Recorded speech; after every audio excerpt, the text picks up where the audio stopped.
The bright side of addiction is recovery. If you are in recovery or know or love someone who is, or you simply want to know more about the recovery process, or maybe you're a bit concerned about someone that you know or love, well, this is the podcast for you as we carry the message of hope and the promise of recovery.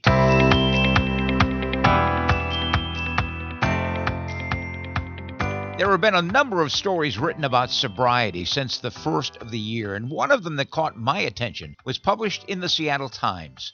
There is a link to that story in the show notes. Here are some of the highlights and some things to think about. The harmful use of alcohol is the most common substance use disorder in the country. Alcohol-related deaths overall doubled between 1999 and 2017. But women in particular are increasingly suffering the consequences of our alcohol-drenched culture. And alcohol-related deaths between 1999 and 2017 increased 85% for women versus 35% for men. New York Times found that mothers with children under 5 increased their drinking over 300%. Again, if you have a few moments to become better enlightened, read the story. There's a link in the show notes. In this edition of Recovery Coast to Coast, we're going to go back in time to a very special show that we did live from the Baseball Hall of Fame in Cooperstown, New York, as we celebrated, at that point, our 5th anniversary of Recovery Coast to Coast. And our guests included some of baseball's notable stars. Maury Wills, who was a superstar with the Dodgers, Ryan Duran, a flame-throwing pitcher who played for the Yankees, Darryl Strawberry from the New York Mets, former manager of the Colorado Rockies, Clint Hurdle, all-star outfielder Josh Hamilton, and many others. But the guy I remembered the most was a former cop from the Bronx who served his country in the United States Marine Corps. He became a lawyer and was and continues to be a communicator through words and music. As a really good singer-songwriter, Montgomery Delaney will share a few of his songs and his story. Here is a quick clip from my interview with Montgomery Delaney. Listen, I'm 6'6". I'm an ex-Marine and a New York City cop. The idea of surrender has not come easy to me. I never walked away from anything in my life, so to surrender completely to the booze was very difficult. But I don't think I worried about making amends. I think I in some measure I made some amends just by showing up and helping myself, and being more present for my children and my family, And we'll close out the podcast with some reflections on long-term recovery from actor Russell Brand. I'm Neil Scott, host of Recovery Coast to Coast, and I want to again begin by expressing my gratitude to you for listening. You make the whole thing possible. And I realize your time's important, and you've got a lot of choices, a lot of podcasts that you could be listening to, and I want to personally thank you for listening to ours. Our website is recoverycoasttocoast.org. That's where you'll find all of our podcasts. Following 15 years of nightly broadcasting on iHeart Radio in Seattle, we've now upgraded to a national podcast available to anyone at any time, featuring interviews with everyday people in recovery, as well as clinicians and authors and recovering celebrities and people who offer the promise of hope and the reality of recovery, plus well-vetted resources for individuals, families, and friends. We invite you to enjoy the podcast and to share it with your friends as well. Recovery is an American way of life. Again, our email address if you would like to reach out, and we'd love to hear from you, recoverycoasttocoast@comcast.net. Recovery Coast to Coast, supported by Sundown M Ranch, one of America's oldest, least expensive, and most successful treatment programs in the country. Going into treatment is a pretty emotional and a very difficult thing to do, not just for the individual, but for the family and the friends as well. I mean, first of all, you got to get to the point where you're willing to go into treatment, realizing there's a serious life problem that can't be solved without help. Then there's the decision of where to go. I mean, it can be overwhelming. There are thousands of treatment centers around the country, some of them outstanding, others, not so much. There are beautiful buildings, of course, and some have swimming pools and tennis courts and fancy individual rooms, and they invite you to bring your laptop and just make it seem like a resort. But keep in mind that treatment is not a vacation, not a resort. It's a place where a staff of well trained professionals help guide you into a world of recovery, well, better than you could ever possibly imagine. Sundown is a not for profit organization. They own their own land, some 30 acres at the mouth of the beautiful Yakima River Canyon, not far from Seattle. So, as a nonprofit, they can keep their rates low. In fact, their rates are some of the lowest in the country. And they have compassionate admission specialists who will gently guide you through the labyrinth of the insurance process, assuring that you get the maximum benefit. In some cases, they will even assist with financing.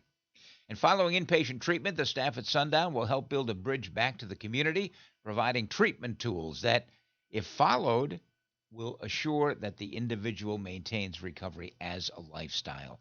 Treatment, abstinence based, 12 steps centered, and based on each individual patient's needs.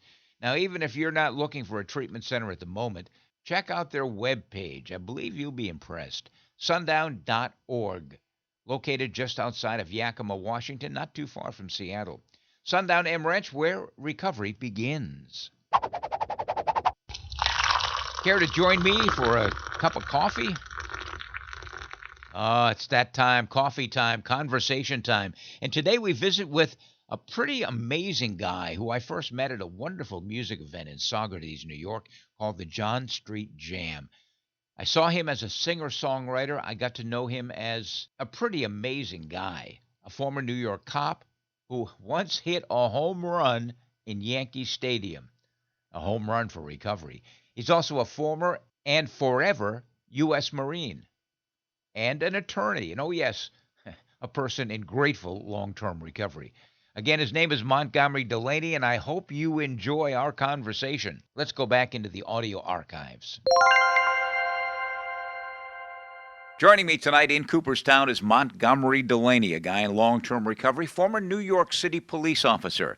Right now, he is an attorney. He's also a singer-songwriter. He's going to share some of his songs with us tonight, as well as his story. And as far as the connection to baseball is concerned, well, Monty hit a home run at Yankee Stadium. He'll tell you about that. Let's go back in time. You obviously have a connection to baseball and to Yankee Stadium. Well, I used to go down to Yankee Stadium when I was a kid and watch Mickey Mantle play, and I never realized Mickey Mantle had a drinking problem. But I grew up in the South Bronx in an Irish family. And Well, you find 4 Irishmen, you always find a 5th. Well, yeah, I suppose, yeah. Yeah. You always find a 5th somewhere, you know. And how bad did it get for you? Yeah, well, it got pretty bad. I was a New York City policeman. Tough job. I was a Marine and a New York City cop. And tough job for a guy. Battled alcoholism while on the force. I like to drink. Yeah, I like to drink, and I was damn good at it. Just got to a point where I just couldn't do it anymore. When did the problem start for you? I had 3 little kids. I kind of had a revelation one morning. My 4-year-old wanted to play catch with me, and I was just in no shape to play catch. I'd been out the night before. I just thought about my dad's relationship with me, and I didn't want to have that kind of relationship with my 2 sons, you know. So I went into the bathroom one morning, and I just threw some cold water in my face, looked at myself in the mirror, and just kind of made a decision that things had to change. I mean, I was having some issues at work, that kind of thing. I was having some health issues, too. A little blood in the urine. The eyeballs were turning a little yellow, you know. And, did anyone say, hey, Monty, you need to do something about your drink? Doctor told me. Yeah? Doctor told me when I was 20. You know, I said, what do you know about drinking? You're a 70-year-old Jewish guy, you know. About 10 years later, I realized that, you know, he was right, you know, and I had to do something about it. Do you remember your first drink and first drunk? Well, you know, it's funny. I used to think that I have this vivid recollection of being like 7 or 8, and my uncles are in the living room at some kind of, you know, party, and they give me a glass of beer, and I drink it, and, you know, I become one of the boys.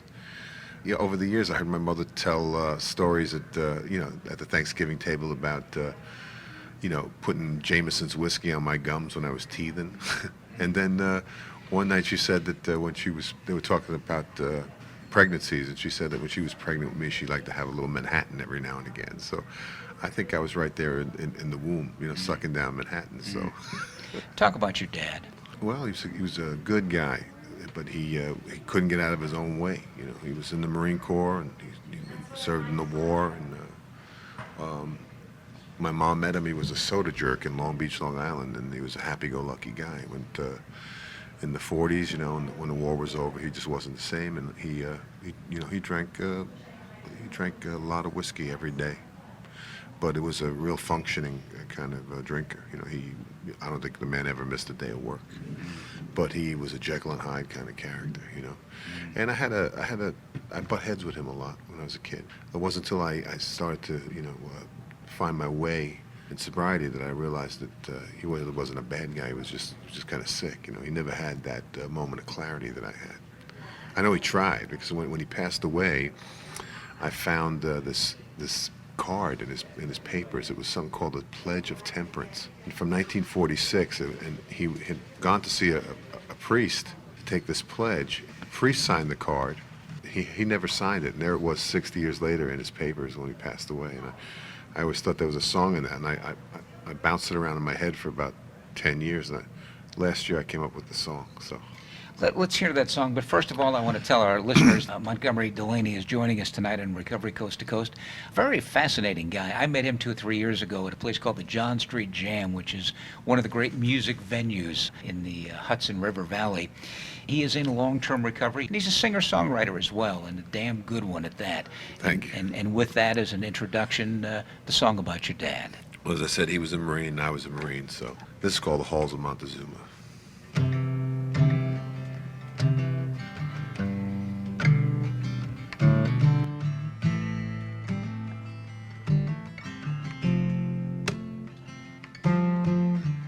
In the winter of 44, he came home from the Great World War. Far away on a foreign shore, he had killed some Japanese.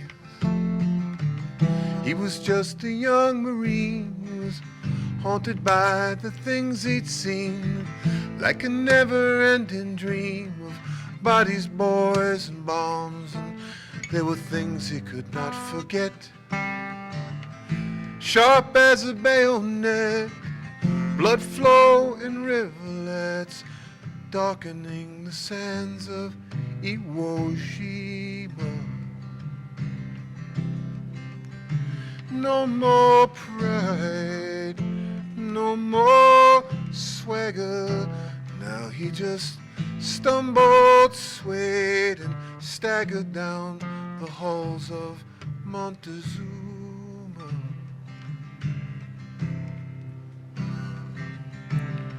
Folks said he was not the same. He tried to numb the pain. The blood pumping through his veins was more than 100 proof. His eyes grew deep and hollow. Sometimes it was hard to swallow. He did not lead, he only followed, choking on the truth. And there were things he could not forget. Etched on a bayonet, blood flowing rivulets, darkening the sands of Iwo Jima. No more pride, no more swagger. Now he just stumbled, swayed, and staggered down the halls of Montezuma.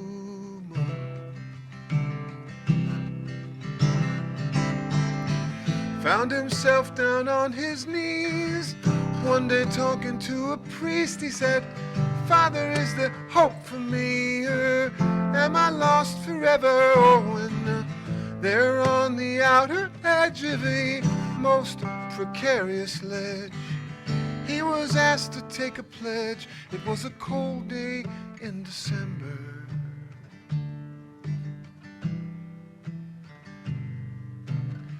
So it went for 60 years, a life of pain, regret, and fear. Never let them see your tears, or you are not a man. And at the age of 83, his secrets finally set him free, released him from his misery, and the drink fell from his hands. And there were things he did not forget. Sharp as a bayonet, blood flowing rivulets, darkening the sands of Iwo Jima. No more pride, no more swagger. Now he just stumbled, crawled, and staggered down the halls of Montezuma.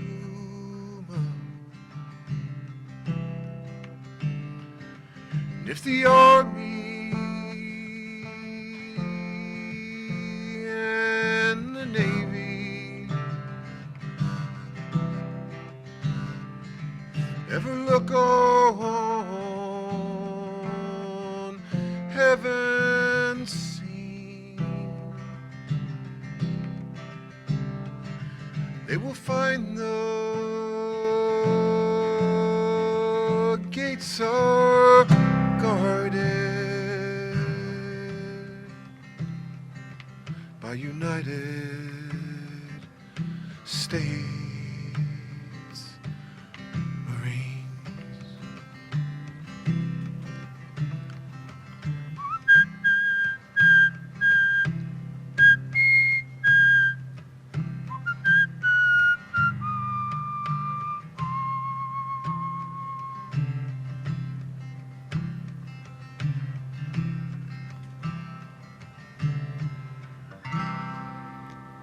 Singer-songwriter Montgomery Delaney and the halls of Montezuma. Neil Scott here in Cooperstown, New York at the National Baseball Hall of Fame.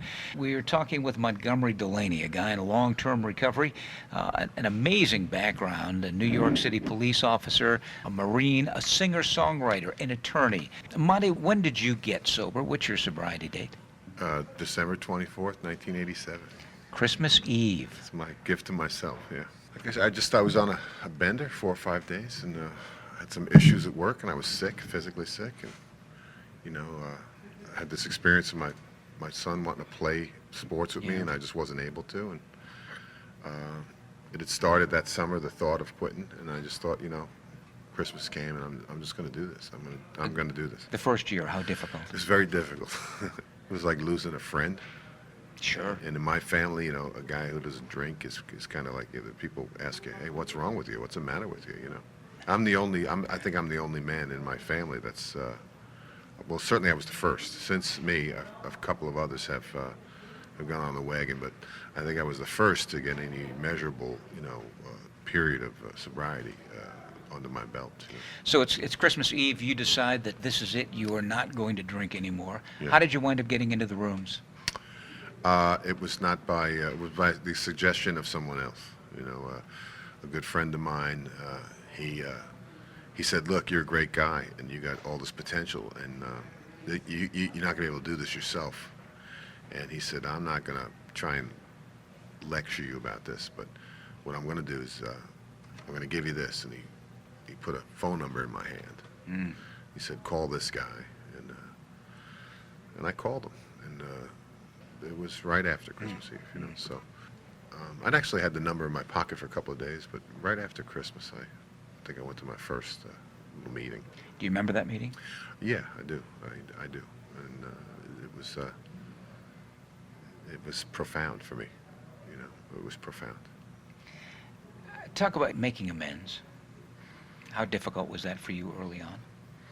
Listen, I'm 6'6". I'm an ex-Marine and a New York City cop. The idea of surrender has not come easy to me. I never walked away from anything in my life. So to surrender completely to the booze was very difficult. But I don't think I worried about making amends. I think in some measure I made some amends just by showing up and helping myself, and being more present for my children and my family, What was the reaction of your fellow police officers, your drinking buddies, your family? I mean, here you are, the hard-drinking Montgomery Delaney, suddenly not drinking. Two different kinds of reactions. Some guy, my real good friend, said, yeah, it's about time because you really need to stop. And some were just, kind of ambivalent about it, like, hey, what's wrong with you? What's the matter? Can't handle your you can't handle your booze. It's like you become sort of like a pariah amongst the drinking set when you decide you just can't do it anymore. So, a lot of the guys I thought were my friends, they ended up being kind of acquaintances. My real friends stayed my real friends, and there were a lot of guys that I walked away from, old teammates and old buddies, drinking buddies, and I just decided to live a different way. What about family members? My family was very encouraging because you hurt the ones you love the most, and they were very grateful that because I was kind of a Jekyll and Hyde drinker, and my family was very grateful that I got some clarity. So I always had this potential. I mean, I never could have done law school or things like that had I not been sober. Montgomery Delaney is joining us tonight on Recovery Coast to Coast. If you were just joining us, he is also an absolutely wonderful singer-songwriter. I've been following his career now for the last 2 or 3 years. When did you get into the music end of it?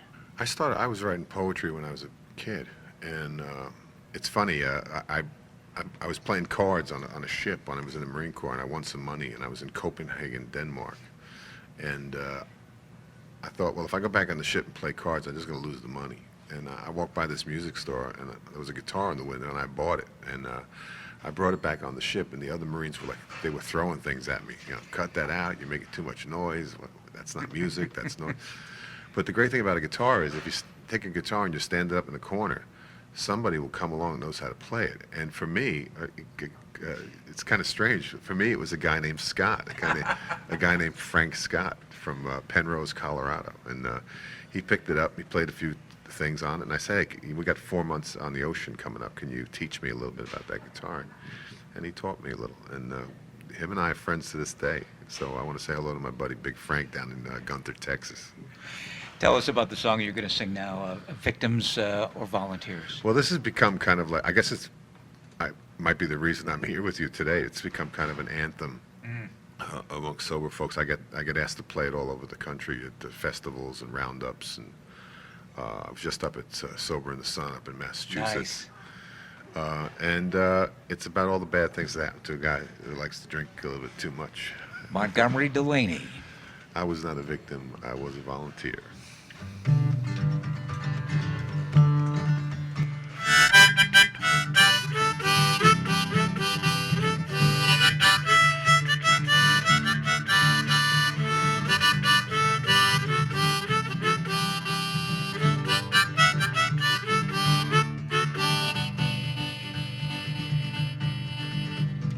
Man, the booze, it bruised me, it dragged me through the dirt. Made me hurt in places that I never thought could hurt. On it I blame my problems, the wreckage of the years. But I was not a victim, I was just a volunteer. Oh, now, I was not a victim, I was just a volunteer. No one ever held me down and filled my gut with beer. And, no one ever forced me to drink that Hennessy. Oh, each and every time I drank it voluntarily, and I liked it, Neil. It gets worse, Policeman pulled me over, he said, how are you? I'm fine. He said, son, will you please step out and walk me this straight line? Slapped them handcuffs on me, the sound filled me with fear. He said, I was not a victim, I was just a volunteer. He said, I was not a victim, I was just a volunteer. Oh, no one forced me to turn the key, hit the gas and steer. And no one ever forced me to drink that Hennessy. Oh, each and every time I drank it voluntarily, and I liked it. It gets worse. Stood there in the courtroom just pondering my fate now. Was I gonna walk free or get a room upstate? Judge, he looked down at me, he said, son, I wanna make this clear. He said, you are not a victim, boy, you are just a volunteer. He said, I was not a victim, I was just a volunteer. He said, I was a menace on the highway and a moron in high gear. And no one ever forced me to drink that Hennessy. Oh, each and every time I drank it voluntarily. Here we go.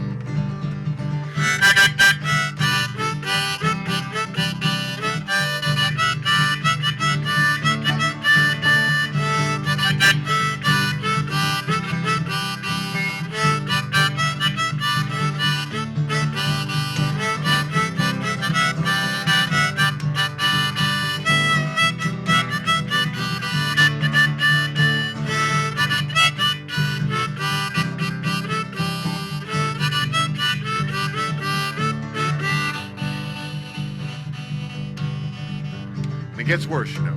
Of course. Oh, my banker called me one day, said there's something I should know. His bank was not a charity, they were going to foreclose. You got 30 days to vacate, boy, better get your ass in gear, 'cause you are not a victim, this bank ain't no volunteer. He said I was not a victim, I was just a volunteer, and he didn't care that I spent the mortgage on fine imported beer. No one ever forced me to drink that Hennessy, oh, each and every time I drank it voluntarily, and I liked it. So now here's a verse for the ladies. Oh, my wife, she looked into my eyes, she said, honey, this could have been swell if I was the kind of woman who liked living in a living hell. I wallowed in self-pity, she said, please spare me, dear, 'cause you are not a victim, I damn sure ain't no volunteer. She said, I was not a victim, I was just a volunteer, and if you want to know how to treat a woman, Neil, you cannot find out here. No one ever forced me to drink that Hennessy, oh, each and every time I drank it voluntarily. I paid both of the lawyers, Neil, and then I became one.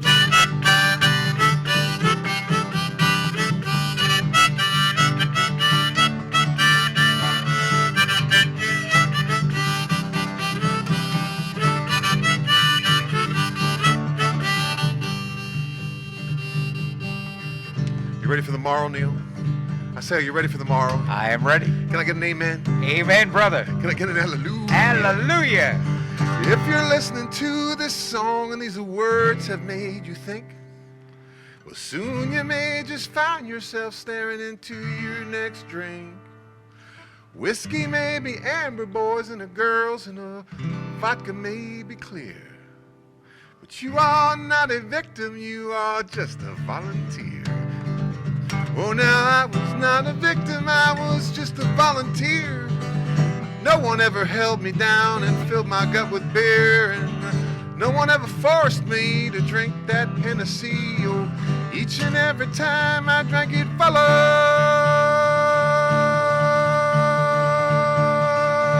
voluntarily.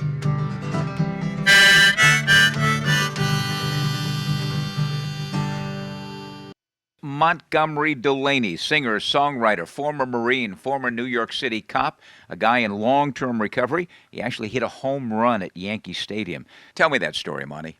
I was a cop in the 44th precinct. Yankee Stadium is in the confines of our precinct. It's actually in Sector Charlie, and I patrolled around the stadium. Mr. Steinbrenner, back in those days, was kind enough when the Yankees were out of town late in the season. He would let the police take over the field, and we'd have something called Stadium Day.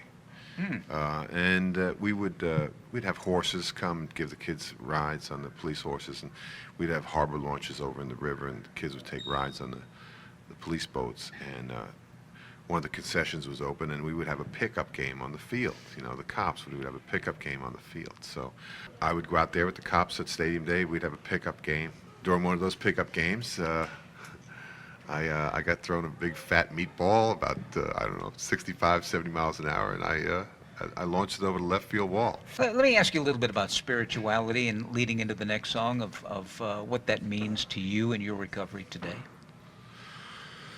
It means everything. I get a daily reprieve based upon the maintenance of my spiritual condition. I mean, it means everything. It's I have to stay in contact. I have to stay grateful.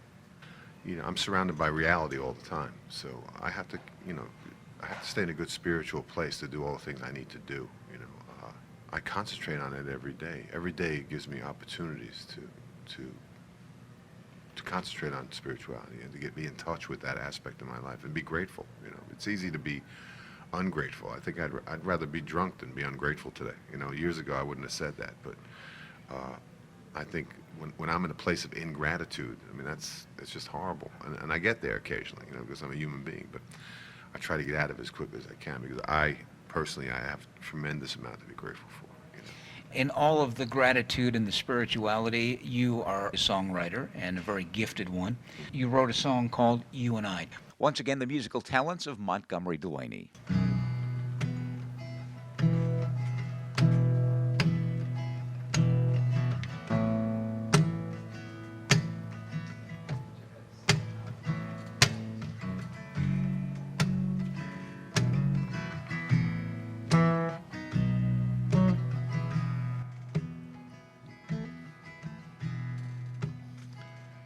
Every morning, oh, I wake up and I take up my resolve.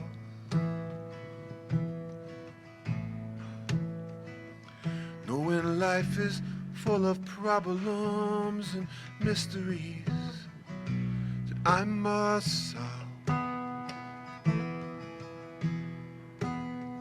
I clear my head, I crawl out of bed and I hit my knees. And I ask the man or woman that I talk to take my will from me. And now, Lord, take my hand and walk with me through this stormy weather. And please remind me that there's nothing that can happen to me today that you and I can't do together.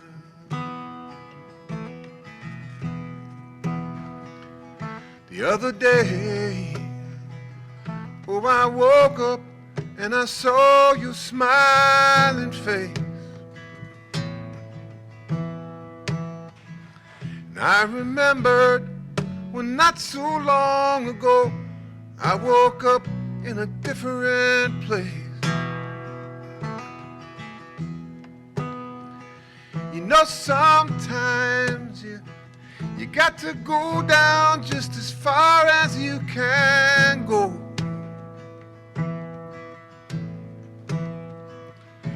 And it's only when you get there you can learn the things you really need to know.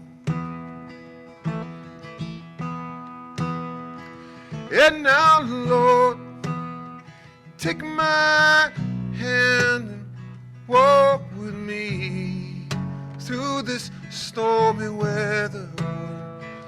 Please remind me that there's nothing that can happen to me today that you and I can't do together.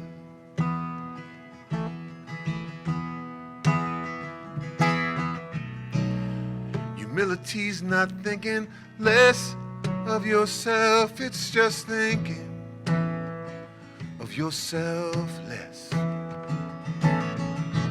Sometimes we need to just get out of our own way and be grateful because we're blessed. And every night before I close my eyes to sleep, I think of you.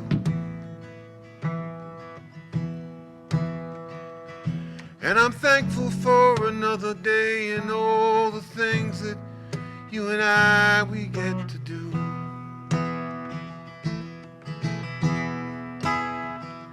Yes, I'm thankful for you and I. Yes, I'm joyful for you and I. You know I am so grateful for you and I. For you and I. For you and I. For you and I.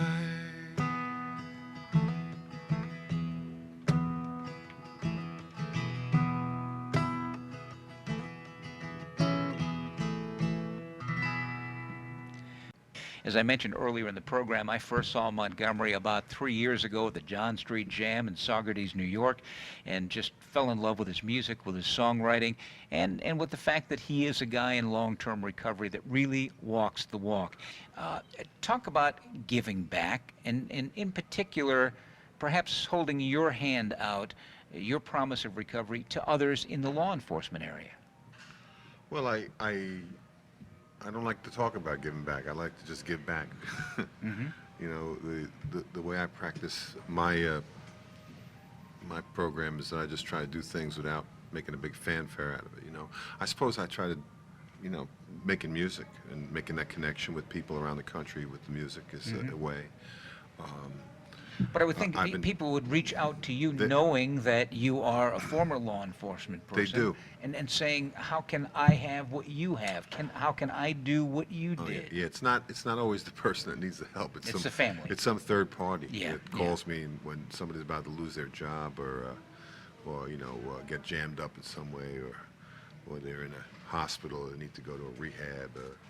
People call me and you know I try to be there just like people were there for me in the beginning. You know, just it's kind of I'll tell you an interesting story. I was about 2 weeks into this journey, and I was doing I was bodyguard for a celebrity.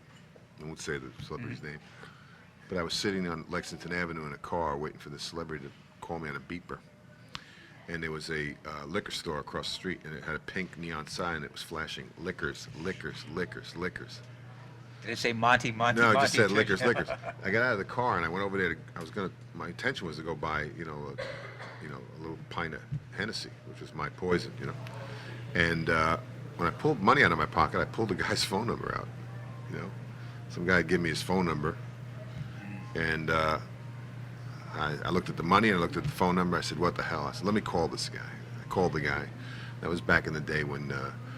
You know, there was numbers on the telephone, and the guy could call you back. So I ran out of change. The guy called me back. We stood there and we talked for 2 hours on that phone, and I got through that little urge right there. And I don't know, about a year and a half ago, somebody called me to help this young fella, this young man in his 20s. It turned out to be the son of that guy that was on the phone with for 2 hours. I often say there's no such thing as coincidence, Monty. It's God incidence. It's unbelievable. It's unbelievable. So, you know, I try to be there when people, you know, when people need me to whatever extent I can. You've been in long-term recovery now. What happens when stuff happens? I mean, when bad things happen to you, how do you deal with it? I don't drink. I just try to think things through. You know, I try to think things through, and you know, I approach things in a logical, sober way today. I try not to overreact. I remember there was a time in my life, if I got a parking ticket, it was a major emotional incident, you know. I don't care about things like that anymore. Things don't bother me as much as they used to. When something happens, I deal with it. I deal with it like a sober man. You know, I have 3 sons now, but I have 2 older sons, and you know, I'm very conscious about the example I set for them. You know, if I can't handle adversity and hardship, how can I expect them to learn how to do it, you know? And I have a daughter, and I want her to see a father that has the ability to handle adversity and hardship. And I've had hardship in my life. I broke my back. I was crippled for a year and a half. I was 8 months in traction, a year in a swimming pool. I lost both of my parents. They got sick and died of long sicknesses. My best friend choked on his own vomit and died. I mean, I've had some challenges. I went through a divorce. I didn't drink. I just thought my way through those things, and I have good relationships now with, you know, my children, my ex-wife, my family. I don't barrel my way through life anymore. I think my way through life, and I approach it in the calmest, most spiritual way that I can. Now, that being said, you know, I can still get upset and let things get under my skin, but I try to identify what's causing that, and I try to get out of that mindset as quickly as I got into it. And as the days go by, year after year, I get better and better at it. What advice do you have for someone who's out there struggling? Keep struggling. Keep struggling. I mean, you know, you can't get anybody drunk and you can't get anybody sober. People got to make up their own mind to do this. There's learning in the struggle. You know, I think the greatest gift my father gave me, as I said to you before, is the gift of his suffering. Everybody has their own degree of suffering that they have to experience before they make a decision to change. And that's what this is. This is about changing old behaviors and learning new behaviors. I mean, I wouldn't want to be doing this for 23 years and be the same miserable bastard I was on day one. You know, there's a difference between sobriety and abstinence. A lot of people quit drinking and they call it sobriety. To me, that's not sobriety. Sobriety is changing your behavior and learning how to live your life in a different way. Let's close it out with Son of a Son. Background on the song? Well, it's a little autobiographical sketch. I want to dedicate this to all the Irish guys that like to drink. There you go. You know, Neil, I want to tell everybody out there that they can visit my website, www.montgomerydelaney.com. Get in the guest book and say hello.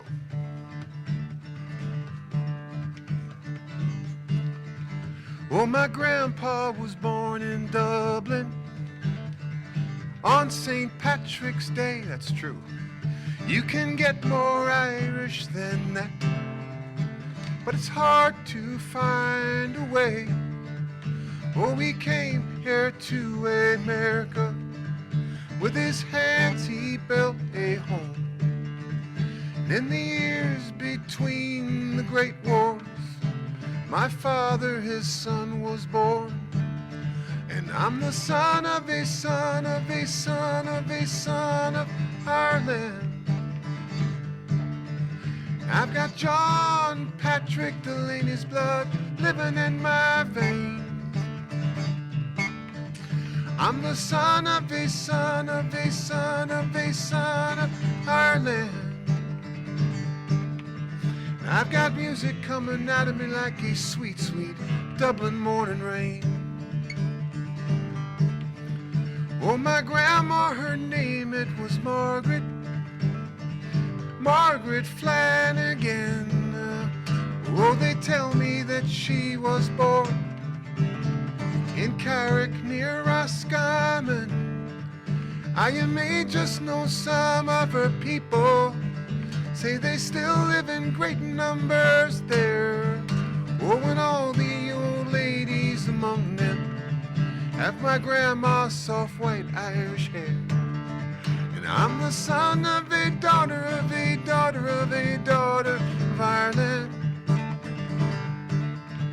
I've got Margaret Flanagan's passion living in my veins. I'm the son of a daughter of a daughter of a daughter of Ireland. I've got music coming out of me like a sweet, sweet Roscommon rain.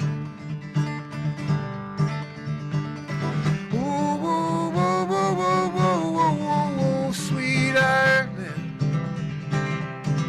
home of my fathers, and theirs before them. Whoa, whoa, whoa, whoa, whoa, whoa, whoa, whoa, sweet Ireland.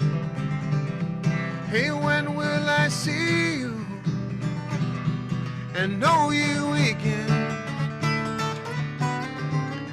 Well, I used to like my whiskey, but the doctor, he said to me, he said, you've got a predisposition, boy. I think it's something in your genes. Well, I'm not much one for prediction, and I don't like these stereotypes. But when it comes to me and the whiskey, you know, I think that that doctor was right.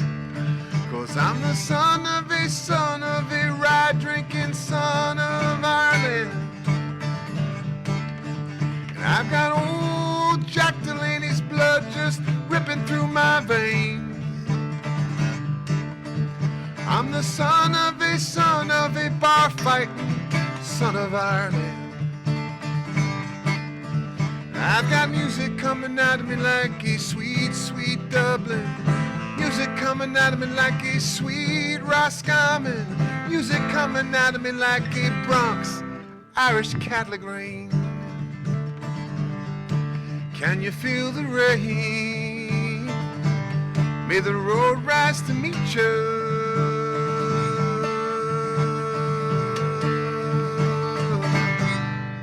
Well, that's our 5th anniversary show from the Baseball Hall of Fame here in Cooperstown, New York. Well, I hope you enjoyed my conversation with a true Renaissance man, Montgomery Delaney, who wears his recovery on his heart and in his smile. By the way, I want to remind listeners of this podcast that if you would like to tell your story of recovery, regardless of the path that you've chosen, as long as you have been in continuous recovery for a year or more, I'd like to hear about it. Drop us a note, recoverycoasttocoast@comcast.net. Here's a question for you. How has actor Russell Brand managed to stay in recovery for the past 20 years? Well, he'll explain that in his own words in just 30 seconds. Are you afraid? Afraid of life without drugs and alcohol? There is help and hope at Sundown M Ranch. At Sundown, the focus is on you and your disease. You will learn how to live without depending on drugs and alcohol. Sundown M Ranch is nationally recognized for effective and affordable alcohol and drug treatment programs. Reclaim your life. Replace your fears with hope. Go to www.sundown.org right now to learn more. And now, as promised, a message of hope, happiness, and long-term recovery from the iconic actor Russell Brand. He reflects on living a life of purpose and 20 years in recovery. 20 years clean and sober today. It's December the 13th. So firstly, I want to express my gratitude for all the people that have helped me to remain clean and sober. It's never done on your own.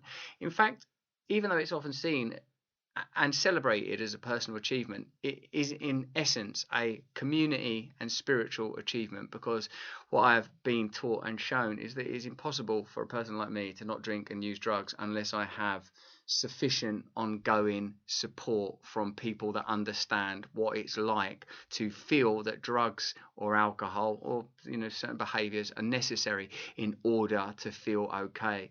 The purpose of recovery more broadly, I feel we can discuss as an awakening from the world of attachment. That too is an ongoing process, because I still every day at 20 years without crack and heroin, without alcohol, still feel a strong requirement to seek approval or connection or validation or pleasure or distraction from the outside world. So the first thing that I want to convey is that if you know someone that's a drug addict or an alcoholic and it seems just desperate and hopeless, and I know loads of you do, and I know those of you are worried about someone you love, I know loads of you are addicts yourselves, and you feel like, oh God, it's just hopeless. Well, that's not true. It is possible to change. That's the first thing. And that is, in a sense, a wholesale, unmitigated, unopposed positive. That if you know someone who's a drug addict or an alcoholic or an addict of any description, there is a way back for them. There's a way back to dignity. There's a way back to behaving responsibly and caringly. Those things are all possible. And I'm grateful that I've been given the chance to live a different life. That I'm a father now, that I'm a husband now, that I don't live in the reckless, dangerous, selfish way that I used to live. What's more complicated is that what begins as a journey of letting go of alcohol and drugs ultimately becomes a quest to overcome some culturally validated problems that I think more people than just bog standard, as I've been described, drug addicts experience. And that is the idea that you can wrestle satisfaction and pleasure and meaning out of this world. Now, increasingly, the people that come to my channels to get God help us all, to get information, to get a take on the news, to get a take on spiritual issues, are there because they're not satisfied, because they're unhappy, because they know that something's not right with the world, that they know that they're being lied to, they know there is something fundamental missing, that we're not being told the truth, that the ideas that we were sold are not working anymore, that neither the left nor the right has a hegemony on truth anymore, that the left has become co-opted by corporate interests, I mean simply through its political funding, that the right has almost always been able to be brash about individualism and selfishness, which all of us experience and all of us feel, and folded into right-wing politics are of course things like traditionalism and religious values and certain morals that are certainly valuable. And I feel at this time the categories of left and right are starting to dissolve away, and that the problems we face are broader and deeper than that. And this is where it connects to me being 20 years clean, because I think it's a spiritual problem, and I think that there's a spiritual solution, and I wish that I had a solution to offer you beyond what I've experienced. But what I've experienced is this: this: a willingness to recognize that my own wants and needs are not what ought govern my reality when it comes to my material and primal needs, certainly, and that my happiness is contingent on purpose and connection to others and ideas that are transcendent of just getting what I want. That ultimately one has to find a spiritual path. That is not a denominational one. That is not a prescriptive one. That is not spirituality at the end of a gun backed by a book of someone else's preferences. That it is your own connection. Now, that might involve Judaism, Islam, Christianity, Hinduism, paganism, who knows? But it certainly has to involve love, self-love. The fact is that at 20 years clean, I'm still in a lot of pain. I still find life very, very difficult. I still find it difficult to confront the conditions of our world. But when it comes to the simple matter of addiction, there is a solution, and that solution can usually be found by first admitting that you've got a problem, believing it's possible to change, accepting a plan that is not your own, being willing to go on an investigation of self-discovery, confess, recognise what your problems are and be ready to let go of them, recognise that that's only going to change with something approaching a transcendent or spiritual experience, being willing to make amends to all of the people that have been hurt as a result of your previous addictive behaviours, making amends if it's appropriate to do so directly, staying present and staying aware of what your actions are and what your motivations are, looking to have a deepening connection with a sense of meaning and purpose that's way beyond what we're offered by our culture. And what I mean by that is something deep and profound and ultimately unitary and loving. Somehow can we get beyond simply what we want as individuals or as a culture? And finally, to live a life of purpose. I find that real hard, but at least it's a pathway. At least it's a sense of meaning. At least it's more than we're being offered by any mainstream political party, either in opposition or in power, any mainstream media force, or any consumerist ideology that you're being sold. No amount of phones or gadgets or coats or jackets is ever going to fill you or me up. Isn't life difficult? Isn't life wonderful? Isn't it glorious to be in this world? Thank you to everyone who's helped me to get clean and stay clean. I hope that I can continue to walk this path. I hope I can find ways to be useful to the many, many beautiful people in this world who want to find a new way of looking at things and a new way of living, because we need each other. Stay free. Thank you. Well, that wraps up this edition of the National Podcast Recovery Coast to Coast. If you have enjoyed our podcast, please share it with others. You can do that via social media or simply tell your friends about it. You can find all of our podcasts at recoverycoasttocoast.org. If you'd like to get in touch with us, our email, recoverycoasttocoast@comcast.net. And please hit the subscribe or follow button. It's free, and you'll be notified the next time we publish a podcast. And remember, if you know someone who is experiencing problems with alcohol or any other drug, here's a 24-hour national helpline that offers free information and confidential treatment referrals. Spanish-speaking individuals are available as well. 1-800-622-HELP. And join us next time for America's Voice for Recovery, Recovery Coast to Coast, the National Podcast. And another shout out to our sponsoring organization, Sundown M Ranch, where recovery begins. Sundown.org. I'm Neil Scott, reminding you to stay healthy, live in gratitude, and be kind to others. Remember, the bright side of addiction is recovery. Pass it on.